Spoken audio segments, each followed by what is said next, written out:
क्या बूंद बूंद के लिए मोहताज हो जाएंगे हम? क्या आईपीसीसी की रिपोर्ट भारत समेत पूरी दुनिया के लिए एक खतरे का अलार्म है?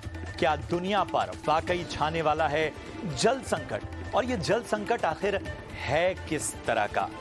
ये सवाल इसलिए क्योंकि संयुक्त राष्ट्र की एक खास इकाई आईपीसीसी ने अपने एक रिपोर्ट में, एक विशेष रिपोर्ट में, जो कि बहुत ही विस्तृत रिपोर्ट है, इसमें खतरे की घंटी बजा दी है। और ये अलार्म दुनिया के लिए तो खतरा है ही, साथ ही इसके अलावा भारत भी आने वाली इस प्रलय से अछूता नहीं है।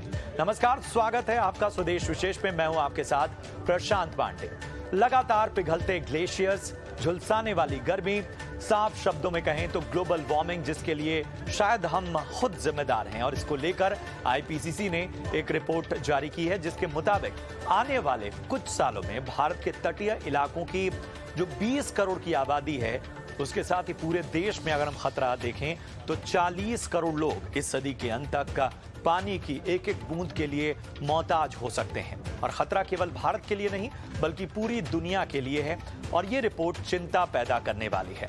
तो चलिए, आने वाले इसी जल संकट पर आज हम विस्तार से चर्चा करेंगे। हर पहलू पर हम फोकस करेंगे, समाधान खोजने की भी कोशिश होगी, विचार करेंगे कि आखिर रिकमेंडेशंस क्या हैं। लेकिन सबसे पहले जो सवाल आज इस शो में हम उठाने वाले हैं, उस पर एक खास नजर हम डालते हैं। तो ग्लोबल वार्मिंग के लिए आखिर हम कितने जिम्मेदार हैं? बड़ा सवाल है कि आखिर हमारा जो एक्ट है वो इस स्थिति के लिए कितना जिम्मेदार है।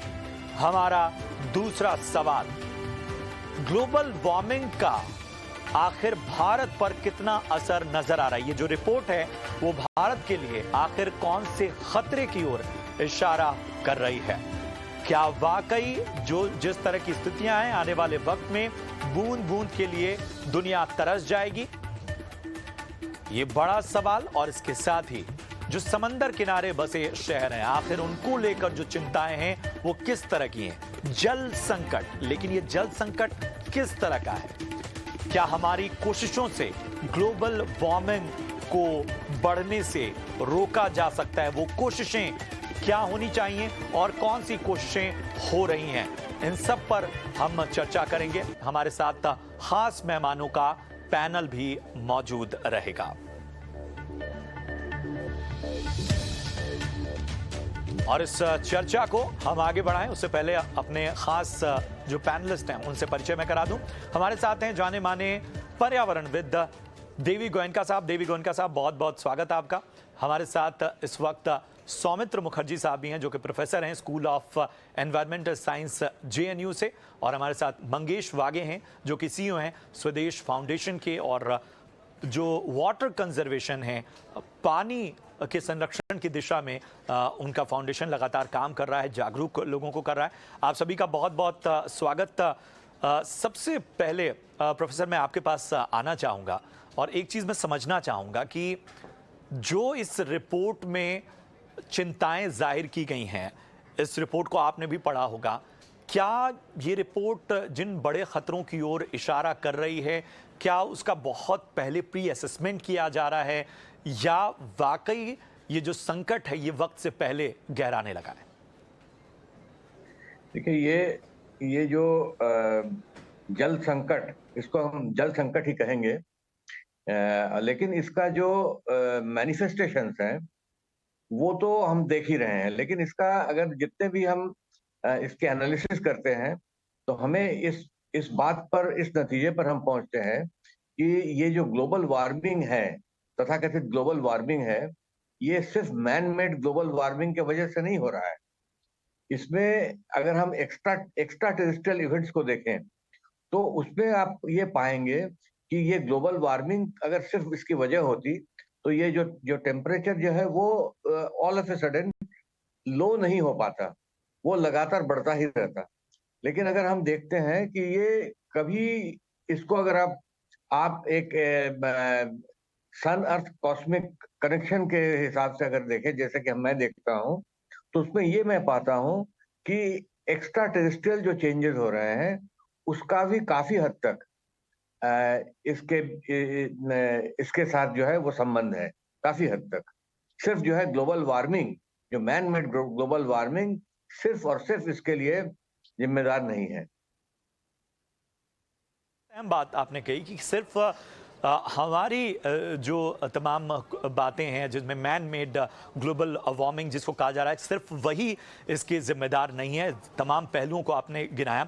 देवी गोयनका साहब, मैं एक चीज़ आपसे समझना चाहूँगा कि जो क्लाइमेट चेंज या पानी का संकट या जिस तरह की बात की जा रही है, सिंकिंग सिटीज़ की बात की जा रही है, हाल ही में हमने ये भी देखा कि इंडोनेशिया में उन्हें अपनी राजधानी तक बदलने की प्रक्रिया शुरू करनी पड़ी, क्योंकि वहाँ पर न सिर्फ आपदाओं का दौर जारी है बल्कि वो एक सिंकिंग सिटी जकार्ता बनता जा रहा है। और यही वजह है कि उन्हें इस प्रोसेस के बारे में भी सोचना पड़ा, एक ख़ास आइलैंड के बारे में भी उनको विचार करना पड़ा।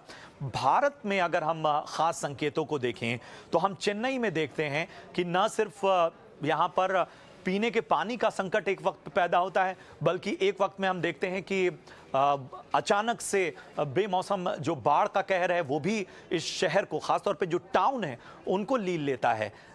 हम देख रहे हैं कलकत्ता में भी इसी तरह की स्थितियां पैदा हो रही हैं, जो कोस्टल एरियाज हैं दक्षिण के, उनमें भी इस तरह की स्थितियां पैदा हो रही हैं। क्या इन्हें हम एक संकेत माने कि वाकई इन्हें एक गहरे एग्जाम्पल की और बड़े एग्जाम्पल की तरह इन्हें देखना पड़ेगा? पहली बात है कि ये जो क्लाइमेट चेंज के बारे में जो हम बात कर रहे हैं, 50 साल पहले जब ये पहली बार थियोरी लोगों के सामने रखी गई थी तो कोई विश्वास करने को तैयार नहीं था कि क्लाइमेट चेंज सच में हो रहा है कि नहीं हो रहा है। आज अगर हम देख रहे हैं तो सब पूरी दुनिया भर में एक्सट्रीम क्लाइमेटिक इवेंट्स हो रहे हैं, अनसीजनल वेदर हो रहा है, एग्रीकल्चर प्रोडक्टिविटी के ऊपर नुकसान काफी बड़ी संख्या से हो रहा है। और जैसे आप सी लेवल राइज की बात कर रहे हैं, अभी साइंटिफिक फाइंडिंग के मुताबिक ये साबित हो गया है कि rate of sea level rise is much higher than what was predicted earlier. और उसके साथ में हम जो ग्राउंड वाटर एक्सेसिव निकाल रहे हैं, पर्टिकुलरली इन कोस्टल एरिया, तो दरिया का पानी वो ग्राउंड वाटर को पोल्यूट कर रहा है। और कई सिटीज में ग्राउंड वाटर एक्सट्रैक्शन की वजह से सिटी सिंक हो रही है। और जो जकार्ता का आपने जो उदाहरण दिया है, मेरे ख्याल से जो जकार्ता में हो रहा है शायद मुंबई शहर में भी होना जरूरी है, चेन्नई में भी होना जरूरी है, कोलकाता में भी शायद होना जरूरी है, क्योंकि जो भी एरिया रिक्लेम करके हमने बांधकाम किया है, सिटी डेवलप किया है, मुझे लगता है कि 20 साल या 25 साल में वो भी डूबने वाला है। इनफैक्ट जब हम मुंबई की बात करेंगे तो हमारे म्युनिसिपल कमिश्नर साहब ने एक स्टेटमेंट दिया है कि बाय 2050 तक 80% मुंबई सिटी डूबने वाली है because of sea level rise और क्लाइमेट चेंज की वजह से। ये हुआ एक सेटअप प्रॉब्लम। साथ में अगर हम वाटर शॉर्टेज की बात करेंगे तो पूरे देश में एक ही जगह नहीं है जहाँ पे वाटर सरप्लस हम बोल सकते हैं कि इस एरिया में सरप्लस वाटर है। और जैसे ही टेम्परेचर बढ़ते जाएगा हमारा वाटर कंजम्पशन भी बढ़ते जाएगा, और जितना वाटर कंजम्पशन बढ़ेगा और पॉपुलेशन बढ़ेगा और हमारी रिक्वायरमेंट बढ़ते जाएगी, तो मुझे लगता है कि ये वाटर शॉर्टेज बहुत ही बुरी हालत कर देगी देश की। और अगर हम फिर मेल्टिंग ग्लेशियर, हिमालयन ग्लेशियर जो मेल्ट हो रहे हैं क्लाइमेट चेंज की वजह से, वो भी हम फैक्टर करेंगे, तो मुझे लगता है कि भारत को एक बहुत बड़ा क्राइसिस फेस करना पड़ेगा। बिल्कुल, और ये क्राइसिस है। जब हम उदाहरण देख रहे हैं और जिस तरह से हमारे एक्सपर्ट भी मान रहे हैं कि कुछ चीज़ें अगर हम सिंकिंग सिटी वाले खतरे को अगर बहुत भविष्य की चीज़ भी देख रहे हैं, 2050 2070 वाले फ्रेम में भी हम अगर देख रहे हैं, लेकिन वाटर शॉर्टेज तो यहीं हमारे सामने है। हम देख रहे हैं कि तमाम शहरों में एक तरह से जो म्यूनिसिपल कॉरपोरेशंस हैं वो बार बार लोगों से अपील करते हैं कि साहब आज जो है वो पानी कल के मुकाबले 15% कम आएगा, 20% कम आएगा, एक ही समय पानी आएगा। कई जगह हम देख रहे हैं कि लोगों को टैंकर्स और बाकी जरिए से पानी की अपनी खपत पूरी करनी पड़ रही है। जो खेती वाले इलाके हैं वहां पर भी हम देख रहे हैं कि बड़े बड़े कैंपेन चलाए जा रहे हैं ताकि जो ग्राउंड वाटर है उसको बचाया जा सके।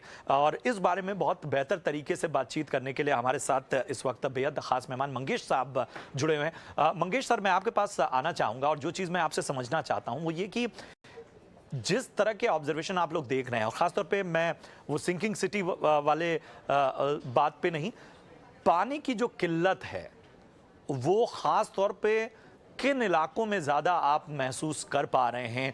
क्या वो भी इलाके अब वाटर शॉर्टेज से ज़्यादा जूझ रहे हैं जिनके बारे में कहा जाता था कि साहब यहाँ तो ग्राउंड वाटर बहुत ही बेहतर स्थिति में है, हम साउदर्न स्टेट्स को छोड़ दें, हम महाराष्ट्र को छोड़ दें? क्या अब वो इलाके जो पानी के लिहाज से बड़े समृद्ध थे, वहाँ भी इस तरह की चिंताएं सामने आ रही हैं? धन्यवाद। बहुत अच्छा विषय आपने लिया है, उसके लिए आपको अभिनंदन करता हूँ। एक समझिए, ये जितने रिपोर्ट्स आते हैं और जब हमें बात करते हैं, ये कोई आज के विषय नहीं है और ये समस्या आज की पैदा नहीं है। ये एक परेशानी काफी समय से हमारे सामने है।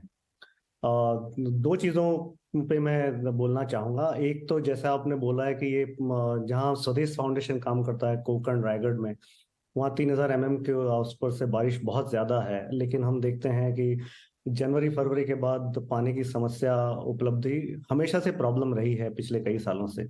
और स्वदेश फाउंडेशन का एक काम रहा है जो हमने किया है कि हमने 650 से ज़्यादा पीने के पानी की स्कीम्स गाँवों में उपलब्ध कराई हैं और इस समस्या को दूर करने का प्रयत्न किया है। लेकिन जो बात मैं कहना चाहता हूँ, जो आपके आईपीसीसी रिपोर्ट के तहत और जो हमारा विचार विमर्श हो रहा है, दो चीजें इसमें जरूरी हैं। सबसे पहला कि ये जितनी रिपोर्ट और एक्शन और रिसर्च, जितना ज्ञान है, इसका अगर हमें लाभ और इसके नतीजे कुछ करने हैं तो हमें कम्युनिटी को, समाज को इसके एक्शन के साथ जोड़ना पड़ेगा।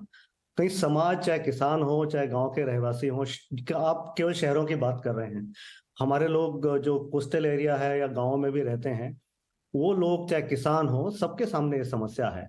तो सबसे पहली कोशिश ये होनी चाहिए कि ये जो रिसर्च है, जो इंफॉर्मेशन है, इसको सीधी सरल भाषा में लोगों के साथ हम कैसे एक जानकारी, अवेयरनेस क्रिएट करें, जिससे कि वो इस प्रॉब्लम को दूर करने में, सॉल्यूशन को इम्प्लीमेंट करने में वो सबके साथ जुड़ें। ये एक बहुत जरूरी चीज है। और ऐसी कई चीजें और कई ऐसे अच्छे काम हो रहे हैं सभी जगह, उसकी जानकारी हम ज्यादा लोगों तक दें, चाहे वो गाँव हो चाहे शहर हो। पिछले कई सालों में लोगों ने वाटर कंजर्वेशन के ऊपर काम किया है। पानी का सही उपयोग कैसे किया जाए, जरूरत से ज्यादा उपयोग ना किया जाए, वो कैसे कर सकते हैं। और बहुत ज्यादा पेड़ लगे हैं हमारे, हम तो 12 लाख पेड़ लगा चुके हैं और उसमें सर्वाइवल रेट पेड़ों का बहुत अच्छा है। हमने लोगों को इन्वॉल्व किया है। प्लास्टिक का यूज कैसे कम करें, जिससे कि वाटर जैसे हम बचाना है, इसमें काफी अच्छा काम अलग अलग जगहों पे हो रहा है। और मेरी इच्छा और आपसे विनंती है कि आप कैसे ये अच्छा काम भी सामने लाएं और लोगों में एक आशा पैदा करें, विश्वास पैदा करें कि ये संभव है, कि ये प्रॉब्लम एक दिन में दूर होगी नहीं। आप 2050 की बात कर रहे हैं, अभी भी हमारे पास समय है कि हम इस पे मिल के, एकजुट होके, ये सारा ज्ञान जो सबको पता है कैसे ठीक करना है, हम कैसे समाज को जोड़ें और मिल के काम करें इस समस्या को दूर करने के लिए। फॉर एग्जाम्पल, बहुत अच्छी जो भारत सरकार की स्कीम है उज्ज्वला योजना, गांवों में अगर वन कटाई कम होती है और ईंधन का प्रॉब्लम सॉल्व होता है तो इससे मदद मिलेगी। तो ऐसे काफी उपाय हैं। पानी का कंजर्वेशन है, ड्रिप इरिगेशन है, जल, जो ये आप दिखा रहे हैं स्क्रीन पे कि फॉरेस्ट फायर का बड़ा प्रॉब्लम है, लेकिन अगर हम गांव वालों को समझाएं कि कैसे फॉरेस्ट लाइन तैयार करके हम आग को फैलने से रोक सकते हैं, एक अच्छा नॉलेज ज्यादा से ज्यादा लोगों तक पहुंचे और लोगों की भागीदारी इसमें बढ़ाएं, तो हमें इसमें आगे जाने का रास्ता खुलेगा और हम आगे बढ़ पाएंगे। ये मुझे कहना है। बिल्कुल, बहुत अहम बात आपने कही और वाकई ये सारी बातें, ये चर्चाओं का कोई मतलब नहीं है अगर हम बहुत प्रैक्टिकली या व्यवहारिक तौर पर ना देखें कि लोग जो हैं, जो वाकई जंगलों के आसपास रह रहे हैं, ग्रामीण इलाकों में रह रहे हैं, शहरों में रह रहे हैं, वो अपनी भागीदारी अगर नहीं बढ़ाएंगे तो ये समस्या वक्त के साथ और बढ़ती जाएगी। जिम्मेदारी विकसित देशों की भी है, विकासशील देशों की है, उस पर भी मैं आऊँगा, समझूंगा। ये जो बड़ी बड़ी कॉन्फ्रेंसेज होती हैं, महामंथन होता है, आखिर इनसे निकलता कुछ नहीं क्यों है। लेकिन ज़रा अपने दर्शकों की जानकारी के लिए वो फाइंडिंग्स दिखा दूँ, उस रिसर्च की तमाम जानकारी आपके स्क्रीन पर लाने को मैं इस वक्त तैयार हूं। जरा देखिए क्या फाइंडिंग्स है। तो फाइंडिंग्स ये हैं कि जो बढ़ता हुआ समुद्री जल स्तर है वो भारतीय उपमहाद्वीप के लिए एक बड़ा खतरा बनता जा रहा है। जो हम बात कह रहे हैं कि इससे जो सिंकिंग सिटी वाली समस्या है वो बढ़ रही है। 2006 से 2018 के बीच पूरी दुनिया में समुद्री जल स्तर में बहुत तेजी से इजाफा हुआ है। पूरी दुनिया में खासतौर पर जो कोस्टल एरियाज हैं वहां पर समस्याएं ज्यादा हैं। 2006 से 2018 के बीच जो आंकड़ा है समुद्री जल स्तर में वृद्धि का, वो 3.7 मिलीमीटर सालाना की दर से इसमें वृद्धि देखी जा रही है, जो कि अलार्मिंग है। अब इससे जो सबसे बड़ी समस्या ये है कि अगर हम इस आंकड़े को देखें 1971 से 2006 के बीच, उसमें समुद्री जल स्तर में सालाना 1.9 मिलीमीटर की बढ़ोतरी हो रही है। दो आंकड़े हमने आपके सामने रखे और दोनों ये बता रहे हैं कि दुनिया भर में जो समुद्री जल स्तर है वो किस तरह से बढ़ता हुआ जा रहा है। 3.7 मिलीमीटर जो है वो दुनिया भर में ये कैपेसिटी बढ़ रही है। मुंबई, कोलकाता, चेन्नई, कोस्टल आंध्रा, इन इलाकों के जो शहर हैं और इन इलाके हैं वो ज्यादा मुश्किलात में। तटीय इलाकों में 2030 तक 20 करोड़ से ज्यादा लोग या तो पानी की समस्या से मुश्किलात में होंगे या यहां पर जो सिंकिंग सिटी यानी डूबने का खतरा इन शहरों का है वो बढ़ता जाएगा और आबादी 20 करोड़ के करीब प्रभावित होगी। इस सदी के अंत तक 40 करोड़ की आबादी को पानी की समस्या होने वाली है। इस रिपोर्ट में साफ तौर पर कहा गया है कि ये सबसे ज्यादा चिंता की बात है। तो ये फाइंडिंग्स है उस रिपोर्ट की और ये वाकई चिंता पैदा कर रही हैं। अब जरा अपने मेहमानों की ओर रुख करते हैं और प्रोफेसर, मैं एक चीज़ आपसे समझना चाहूँगा इस पूरे मामले में। जिस तरह से हम देख रहे हैं, हम देखते हैं दुनिया भर में बड़ी बड़ी कॉन्फ्रेंसेस होती हैं और बड़े नियम तय कर दिए जाते हैं। हम कार्बन उत्सर्जन को लेकर बहुत सारी सीमाएं तय की जाती हैं, लेकिन जब ये कॉन्फ्रेंस होती है तो विकसित देश जो हैं वो इस समस्या को टैकल करने के लिए विकासशील देशों पर दबाव बनाते हैं कि साहब आप एक आदर्श के तौर पर हमको देखिए और हमारी टेक्नोलॉजी खरीदिए, हमारी टेक्नोलॉजी ट्रांसफर का सहारा लीजिए और आप बेहतर तरीके से इससे रोकथाम कर पाते हैं। विकासशील जो देश हैं उनके साथ समस्या ये है कि वो इन चीज़ों पर खर्च करें, उल्टा उनकी जिम्मेदारी कम है क्योंकि विकसित देशों का कचरा भी उनके माथे मर दिया जा रहा है। पूरी दुनिया का संकट है ये। किस तरह से समाधान की ओर बढ़ेंगे हम? जो पर्यावरण असंतुलन के बारे में अगर हम बात करें, चाहे वो आईपीसीसी हो, चाहे दुनिया की कोई भी ये जो रिसर्च ऑर्गेनाइजेशन हो, सबसे पहले हमें एक जो बायस्ड सोच है उससे बाहर निकलना होगा। क्योंकि अगर आप रेनफॉल देखें या ग्लोबल वार्मिंग देखें, ये कोई चीजें जो है ना ये एक पर्टिकुलर लीनियर ग्राफ को फॉलो नहीं करती है, ये बहुत ही इरेटिक है। और अगर लोकेशन स्पेसिफिक भी देखें तो भारतवर्ष में राजस्थान के चूरू, बाड़मेर वैसे जगहों पर जो है पहले बारिश नहीं होती थी, अब वहां बारिश हो रही है, वहां फ्लड आ रही है। और जैसे चेरापूंजी जैसे जगहों पर जहाँ की दुनिया का सबसे ज्यादा बारिश होने वाली जगह थी, लेकिन आज वो अपने इस चीज को खो दिया है। तो सिर्फ ये सिर्फ हमारे देश में नहीं है, ये पूरी दुनिया में हो रही है। और जो स्नोफॉल की भी जो बात है या ग्लेशियर मेल्टिंग की भी जो बात है, हम उसकी मेजरमेंट कितने ग्लेशियर्स पर कर रहे हैं? सिर्फ जितने ग्लेशियर्स पर हम जा सकते हैं। जो भारतीय भूवैज्ञानिक सर्वेक्षण के जो सर्वे के आधार पर यह देखा गया है कि ग्लेशियर जो है मेल्ट करते हैं, लेकिन सिर्फ उन्हीं ग्लेशियरों का मेजरमेंट होता है जहां तक लोग पहुंच पाते हैं। अगर हम सैटेलाइट रिमोट सेंसिंग से देखते हैं, जैसे क्रायोसैट एक सैटेलाइट है, उससे अगर हम देखते हैं तो हम ये पाते हैं कि जैसे कि जो इकोलॉजिकल निश होते हैं, वैसे जो ग्लेशियल जो स्नोफॉल के भी निश होते हैं, रेनफॉल के भी निश होते हैं, और उस निश में परिवर्तन हो रहा है। जैसे कि एक जो है पर्यावरण असंतुलन तो हो रहा है, लेकिन उसकी जो समझ जो कॉन्फ्रेंसेस में दी जाती है वो पूरी नहीं है, वो आधा अधूरा वो इंफॉर्मेशन दी जाती है, और उसकी जो मॉडलिंग भी होती है ना, उसमें सारे कंपोनेंट नहीं आ पाते हैं। इसीलिए इसका फल पहले भी नहीं निकला था, आज भी नहीं निकल रहा है, लेकिन अगर आगे इसके बारे में हम ना सोचे तो आगे भी नहीं निकलेगा। हम लोग जो इस पर रिसर्च कर रहे हैं वो है जो न सिर्फ जो धरती की ऊष्मा में बढ़ोतरी, धरती में इरेटिक रेनफॉल, इसके सिर्फ मैनिफेस्टेशन को हम नहीं देख रहे हैं, इसके कारण का भी अध्ययन कर रहे हैं। इसके कारण का हम जब अध्ययन कर रहे हैं तो हम ये एक और सैटेलाइट डेटा का स्टडी कर रहे हैं हम लोग, सन ऑब्जर्वेटरी, हेलियोस्फेरिक ऑब्जर्वेटरी। रिसेंटली एक बुक हमने पब्लिश किया है, वो वाइलिस से पब्लिश हुआ है, तो उसमें extra terrestrial remote sensing and climate change, उसमें हमने इस पर काफी अध्ययन किया है और ये पब्लिश्ड वर्क है। इसमें एक इंस्ट्रूमेंट भी हमारे पास है, space environment viewing and analysis network. उसमें हम देखते हैं कि जो गैलेक्टिक कॉस्मिक रे है उसका इससे रेनफॉल और ग्लोबल वार्मिंग से, और दूसरा जो सूर्य में जो परिवर्तन हो रहा है उसका भी काफी गहरा रिलेशन है। लेकिन इन चीजों को पढ़ना, समझना और इस पर रिसर्च करने वाले लोग पूरे विश्व में कम है। हमारे देश में तो गिने चुने हैं और पूरे पूरे वर्ल्ड में भी इस वाकई पर बहुत कम लोग काम कर रहे हैं। ये एक बहुत बड़ी समस्या आपने बताई कि ये इतना इसके लिए अवेयरनेस जो है वो पढ़ने लिखने वालों में भी एक कम्युनिटी होनी चाहिए, वो उसका साइज बहुत बड़ा नहीं है। और यही वजह है कि कुछ लोग अपनी ओर से बेहतर कोशिश तो कर रहे हैं, लेकिन उस वजह से जो उस पर एक्शन दिखना चाहिए, जो तवज्जो दिखनी चाहिए, वो नज़र नहीं आती। देवी सर, मैं आपके पास आना चाहूँगा।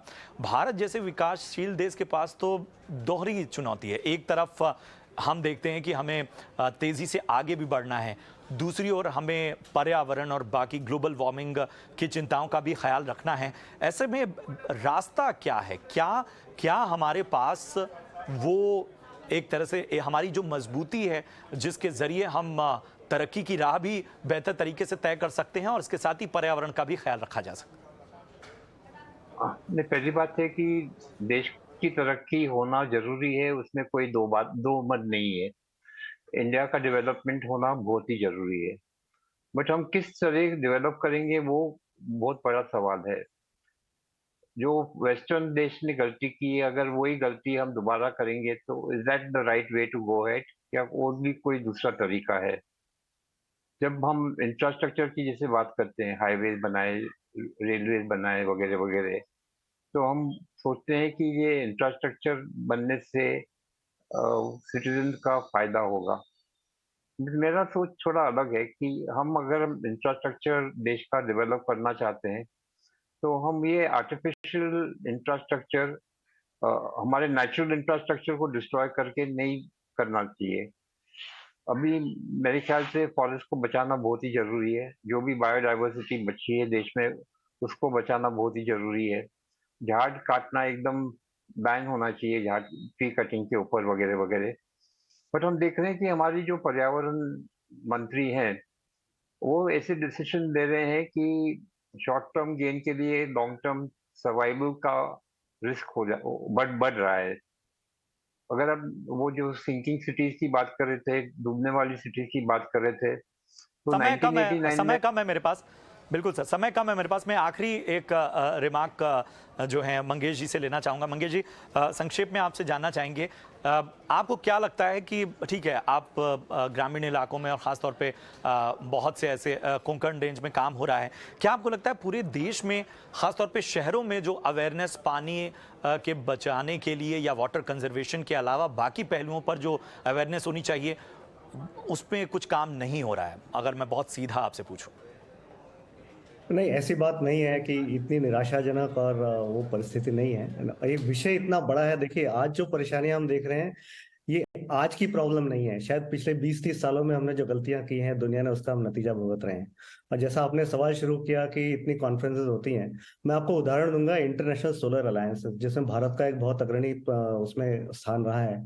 एक ऐसी ये विषय ऐसा है जिसमें सारी दुनिया को एक साथ आना जरूरी है, केवल भारत नहीं और अर्बन रूरल नहीं, क्योंकि सबकी जिंदगियों में फर्क पड़ रहा है। तो मेरी आपसे गुजारिश है कि आप इसको केवल एक अर्बन विषय ना बनाएं, ये सबको इसमें भागीदारी लेनी पड़ेगी, क्योंकि पानी अगर हमें संभालना है तो हमें मिट्टी और एनर्जी के ऊपर भी काम करना पड़ेगा, सॉइल कंजर्वेशन पे, एनर्जी पे काम करना पड़ेगा। ये सारी चीजें एक दूसरे से जुड़ी हुई हैं। और सोलर अलायंसेस में जैसे है कि 1000 मिलियन टन कार्बन डाइऑक्साइड को न्यूट्रलाइज करने के लिए हमें 1000 गीगावाट की सोलर एनर्जी तैयार करनी है, जिसके लिए 1000 बिलियन डॉलर की इन्वेस्टमेंट चाहिए और 1000 मिलियन लोगों पे इसका प्रभाव पड़ेगा। तो बहुत अच्छा है, और नॉलेज सारी दुनिया से इकट्ठे आके लोग उस पर काम करेंगे तो फर्क पड़ेगा। शहरों का जहां तक सवाल है, ये जो ज्ञान जो आपने बहुत अच्छा पॉइंट बनाया कि बच्चे हों चाहे बड़े हों, शहरों में बड़े बड़े बिल्डिंगों में रहते हों, केवल होली के दिन पानी के बारे में हम ना सोचें, केवल गर्मियां आने पे 2 घंटे पानी के हम ना सोचें, क्योंकि अगर हम पानी जब अच्छे समय में उपलब्ध है, बिल्कुल, दिवाली के हमें समय उस समय हर सेकंड, हर मिनट, हर वक्त जो है वो जब भी हमारा पानी का इस्तेमाल या पानी के बारे में हमारी चिंताएं अगर आ रही हैं तो हमें उस हर पहर उसकी चिंता करनी होगी, उसके संरक्षण के बारे में सोचना होगा। समय कम है, मेरे ख्याल से इतना वास्ट विषय है ये कि इस पर बहुत बड़ी चर्चा हो सकती थी, लेकिन हमने कोशिश यही की कि तमाम खास मेहमानों के साथ हर पहलू पर बातचीत करें। बहुत बहुत शुक्रिया करेंगे अपने सभी मेहमानों का, देवी सर, मुखर्जी सर, इसके साथ ही मंगेश जी, आपका भी बहुत बहुत धन्यवाद इस खास विश्लेषण के लिए। उम्मीद है कि आपको हमारी ये चर्चा पसंद आई हो। फिलहाल पूरी टीम को दीजिए इजाजत। नमस्कार।